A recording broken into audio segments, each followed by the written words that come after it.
The Travels of Babar by Jean de Brunhoff.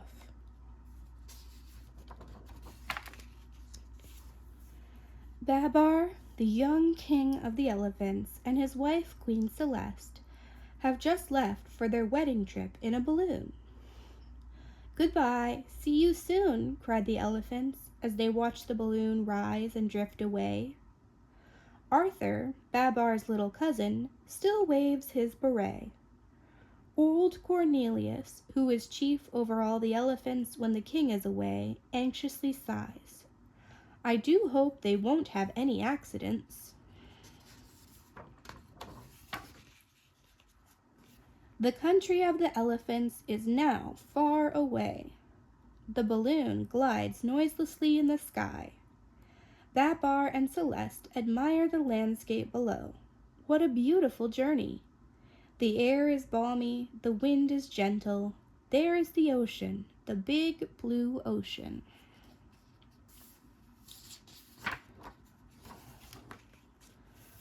Blown out over the sea by the wind, the balloon is suddenly caught by a violent storm. Babar and Celeste tremble with fear and cling with all their might to the basket of the balloon. By extraordinary good fortune, just as the balloon is about to fall into the sea, a final puff of wind blows it on an island where it flattens out and collapses. "You aren't hurt, Celeste, are you?" Babar inquires anxiously. "No." "Well then, look, we are saved." Leaving the wrecked balloon on the beach, Babar and Celeste pick up their belongings and go off to seek shelter. Having found a quiet spot, they take off their clothes. Celeste hangs them up to dry while Babar lights a good fire and prepares breakfast. Babar and Celeste settle themselves comfortably. They have set up their tent and, sitting on some large stones, they eat with relish an excellent rice broth, well sweetened and cooked to perfection. "We are not so badly off on this island," says Babar.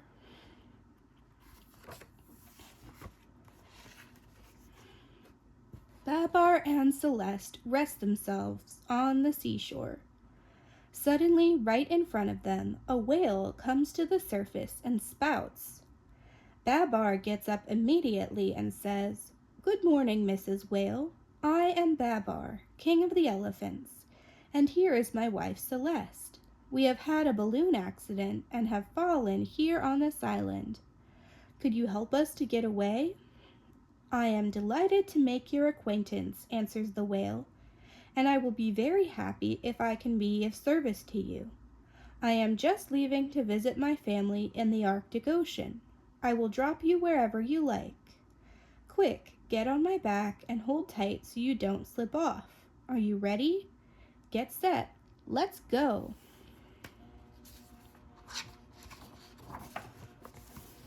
A few days later, a little weary, they are resting on a reef. Just then, a school of little fish swims by. "I am going to eat up some of these," says the whale. "I'll be back in a minute," and she dives down after them. The whale has not come back. While eating the little fish, she completely forgot her new friends. She is a giddy, thoughtless creature. "We were better off on the island. What will become of us now?" weeps poor Celeste. Babar does his best to comfort her. After hours and hours spent on their little reef without even a drop of fresh water, they finally spy a ship passing quite near them. She is a big steamer with 3 funnels. Babar and Celeste call out and yell as loudly as they can, but no one hears them. They try signaling with their trunks and with their arms. Oh, will they attract someone's attention? They have been seen. A lifeboat rescues them while the excited passengers all watch. A week later, the huge ship steams slowly into a big harbor. All the passengers go down the gangplank. Babar and Celeste would like to follow too, but they are not allowed to. They have lost their crowns during the storm, so no one will believe that they are actually king and queen of the elephants, and the captain of the ship orders them locked up in the ship's stables. They give us straw to sleep on, cries Babar angrily. We are fed hay as though we were donkeys. The door is locked. I've had enough of this. I'm going to smash everything. Be quiet, I beg you, says Celeste. I hear someone. It is the captain coming into the stable. Let's be good so he'll let us out. Here are my elephants, says the captain to the famous animal trainer Fernando, who is with him. I cannot keep them on my ship. I give them to you for your circus. Fernando thanks the captain and leads away his two new pupils. Be patient, Babar, whispers Celeste. We will not remain long with the circus. We will get back to our native land again somehow and see Cornelius and little Arthur. Now, just at this time, back in the elephant's country, little Arthur has had a mischievous idea. While Retaxis the rhinoceros was having a quiet siesta, Arthur tied a big firecracker to his tail without waking him. The firecracker explodes with a terrific bang, and Retaxis leaps up into the air. Arthur the scamp laughs until he nearly chokes. It is really a very mean trick. Retaxis is furious. Cornelius, very worried, goes to find him and says, My dear fellow, I am so sorry. Arthur will be severely punished. He begs for your forgiveness. Get away, old Cornelius, grumbles Retaxis. Don't speak to me of that scoundrel Arthur. You elephants may think you have made fun of me, but just wait. You'll soon see. What will he do, wonders Cornelius. I feel very uneasy. He is revengeful and mean. Ah, if only Babar were here.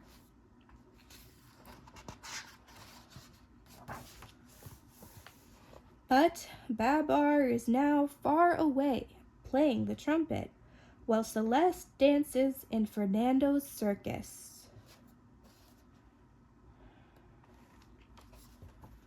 One day, the circus comes to the town where Babar, when he was young, had met his friend the old lady. So at night, while Fernando is in bed, Babar and Celeste escape and go to find her, for he has never forgotten her. Babar finds the house easily and rings the bell. The old lady awakes, puts on her wrapper, steps out on her balcony and calls, Who's there? Babar and Celeste, they answer her. The old lady is overjoyed. She has really believed she would never see them again. Babar and Celeste are happy too, for they will never have to go back to the circus. Soon they will be able to rejoin Arthur and Cornelius. The old lady has promised to help them. The old lady lends Celeste a nightgown and provides Babar with a pair of pajamas. They have just awakened after a sound sleep. Now they are having breakfast in bed, for they are still quite tired after all their adventures. At the circus, their escape has just been discovered. Stop, thief! My elephants have been stolen, cries the excited Fernando. Little ones, oh little ones, where are you hiding? The clowns repeat, and look everywhere for them. Babar and Celeste will not be caught again. Here they are on their way to the station with the old lady. They need a few days' rest before returning to their own land. So the three of them are going to the mountains to enjoy the fresh air and try a little skiing.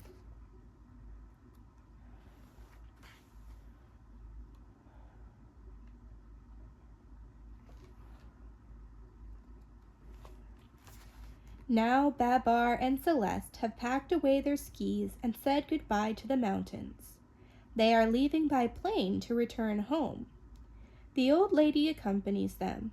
Babar has invited her, as he is anxious to show her his beautiful country and the great forest where one always hears the birds singing.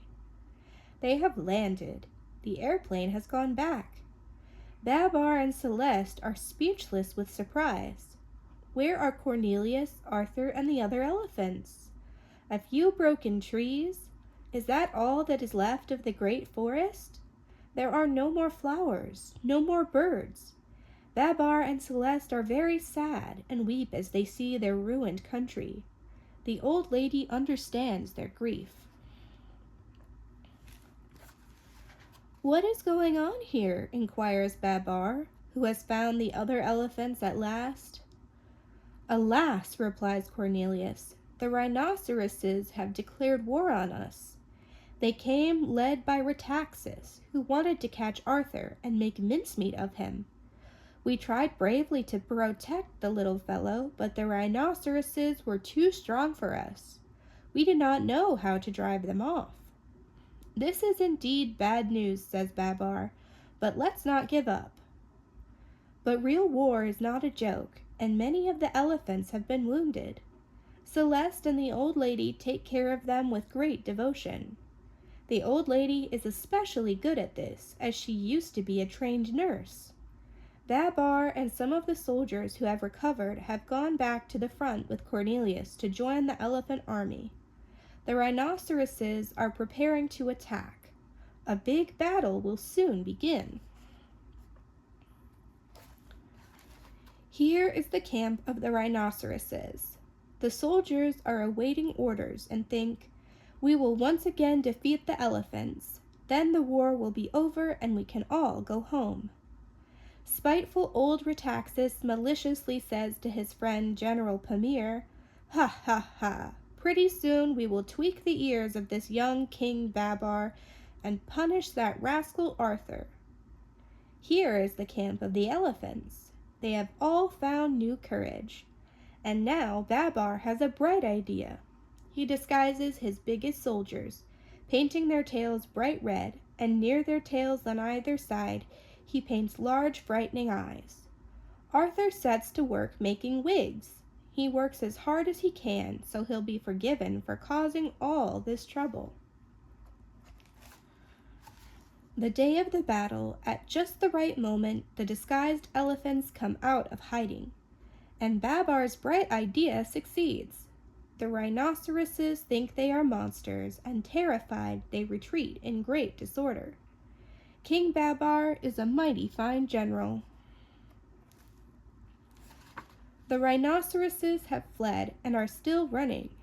Pamir and Rhetaxis are prisoners and hang their heads in shame. What a glorious day for the elephants! In chorus they all cry, "Bravo, Babar, bravo!